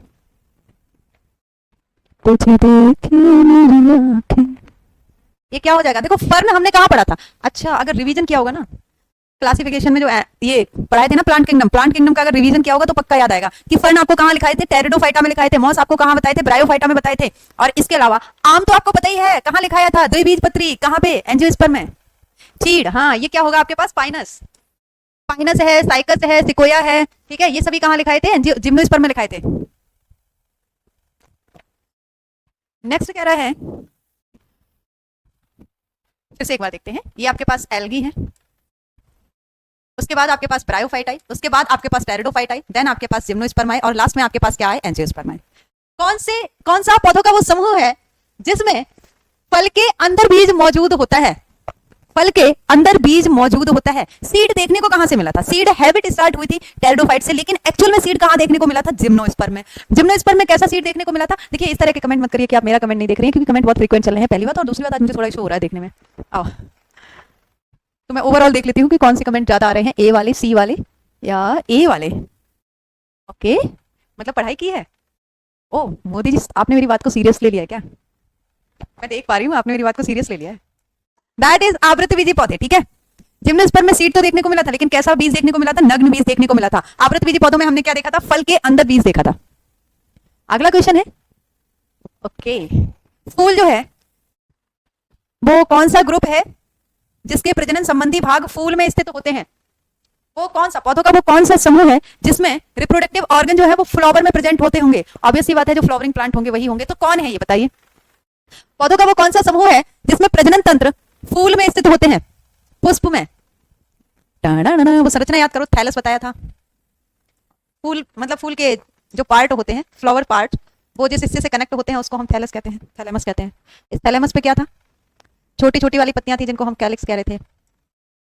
ठीक है, बाह्यदल बड़ी बड़ी वाली थी जिनको हम पंखुड़ी बोलेंगे। इसके अलावा हमारे पास क्या था? पुंकेसर था। और हमारे पास क्या था?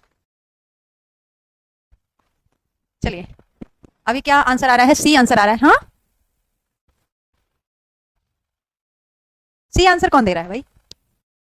डी।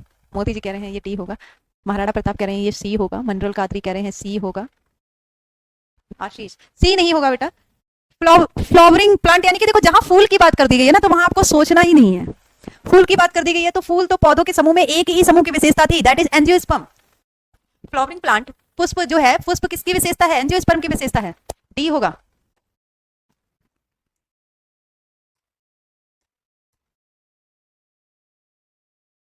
चलिए नेक्स्ट क्वेश्चन इज, आवृत बीजियों के प्रजनन अंग, टाइप डिफरेंट है, क्वेश्चन सेम है, और ये कौन से ईयर में क्वेश्चन पूछा गया है मैं देख लूंगा। टाइप डिफरेंट है, क्वेश्चन सेम है, चलो बता दो। अच्छा, कहा गया है कि आवृतबीजी पौधे जो होते हैं यानी कि एंजियोस्पर्म जो होते हैं उनमें रिप्रोडक्टिव ऑर्गन, प्रजनन अंग कहां पे उपस्थित होते हैं, कहां स्थित होते हैं? क्या ये जड़ों में होते हैं, क्या ये तनों में होते हैं, फूलों में होते हैं, या फिर पत्तियों में होते हैं? देखो ये PYQs हैं, कुल मिला के टॉपिक के इर्द गिर्द ही घूमते हैं। अब आप देख रहे हैं ना, सिर्फ क्वेश्चन का क्या किया है, ऑप्शन का क्वेश्चन बना दिया है, क्वेश्चन का ऑप्शन बना दिया। जब भी आप क्वेश्चन प्रैक्टिस करें तो आपको सिर्फ ऐसा नहीं करना है कि आप क्वेश्चन पे ध्यान दे रहे हैं और एक ऑप्शन टिक किया आप आगे बढ़ गए, नहीं जी, अभी तो आप प्रैक्टिस कर रहे हैं ना, अभी आप मेन एग्जाम हॉल में नहीं बैठे हैं कि आपने एक ऑप्शन देखा और जाने दिया, आप अभी प्रैक्टिस कर रहे हैं, अपने आप को तैयार कर रहे हैं। तो कैसे तैयार करने के लिए हम क्वेश्चन तो पढ़ेंगे, लेकिन क्वेश्चन के साथ साथ जितने ऑप्शन है ना हम ऑप्शन की भी एनालिसिस करेंगे। पता नहीं अगली बार एग्जाम में ये हो सकता है कि किसी ऑप्शन को उठा के क्वेश्चन बना दे और क्वेश्चन का ऑप्शन बना दे, जैसे यहाँ पे आप देख पा रहे हैं, ठीक है? तो ये क्या हो जाएगा मैं एक बार देख लूं, मैक्सिमम ऑप्शन यहाँ पे सी आते हुए नजर आ रहे हैं मुझे, फूलों में, दैट इज फूलों में, ओके। आवृतबीजी पौधों की पत्तियों में सिरा विन्यास होती है, कितने प्रकार का सिरा विन्यास बताया था, क्या याद है? लीफ वेनेशन, लीफ के अंदर जो बेन्स थी, जो सिराएं थी, उनका अरेंजमेंट कितने तरीके का बताया था? आवृतबीजी पौधे दो प्रकार के थे, मोनोकॉट और डाइकॉट। अभी तो हिंट दे दिया, बताओ। पवन, रणबीर, पीहू, अच्छा भारती,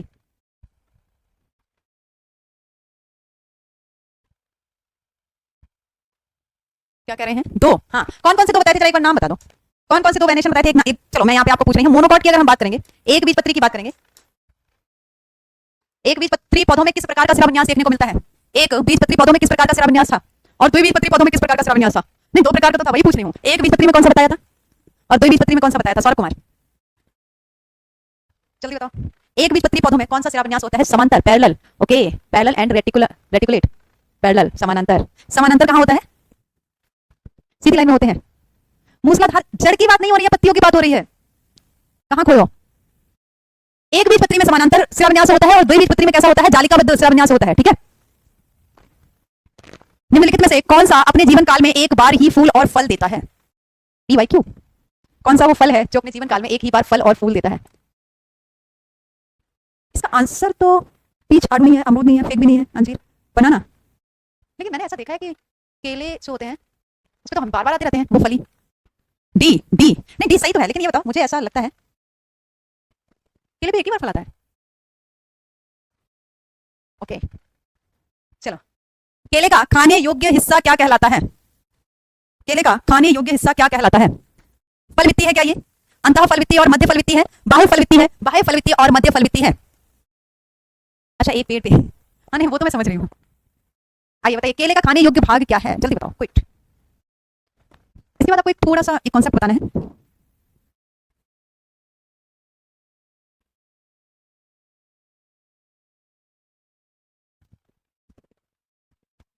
अंतः फल वित्ती और मध्य फल वित्ती। लास्ट वन इज, निम्नलिखित में से कौन सा बहुबीजी फल नहीं है, मतलब कौन सा ऐसा फ्रूट्स है जिसमें बहुत सारे बीज नहीं पाए जाते हैं? पोमग्रेनेट है, पपाया है, एप्पल है, या फिर लीची? लीची, चलो बताओ क्या है ये? बबीता, ओके, पपीते में तो बहुत सारे बीज पाए जाते हैं जी। I am unpredictable, C, D.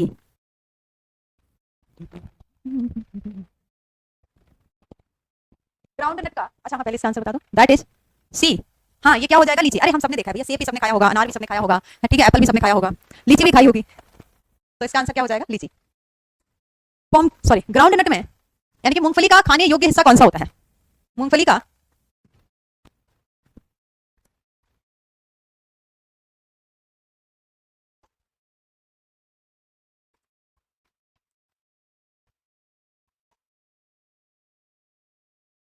Edible part of groundnut, कौन बताएगा?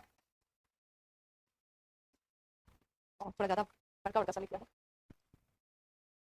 ऑप्शन पहला है आपके पास एंडोस्पर्म, भ्रूणपोष, एंडोस्पर्म यानी कि भ्रूणपोष, ठीक है। दूसरा ऑप्शन है आपके पास एपिकार्प, बाह्य फल वित्ती। तीसरा ऑप्शन है आपके पास कॉटिलीडन, बीजपत्र। ये आपके पास क्या है? बाह्य फल वित्ती, बाह्य फल वित्ती। या फिर आप लास्ट ऑप्शन देख सकते हैं, दैट इज मीजोकार्प, मध्य फल वित्ती। चलो क्लास फर्स्ट क्वेश्चन है था कॉन्शियसनेस, चेतना है, प्रजनन है, ये सभी किसके लक्षण है? सजीवों के लक्षण है। कल संडे है तो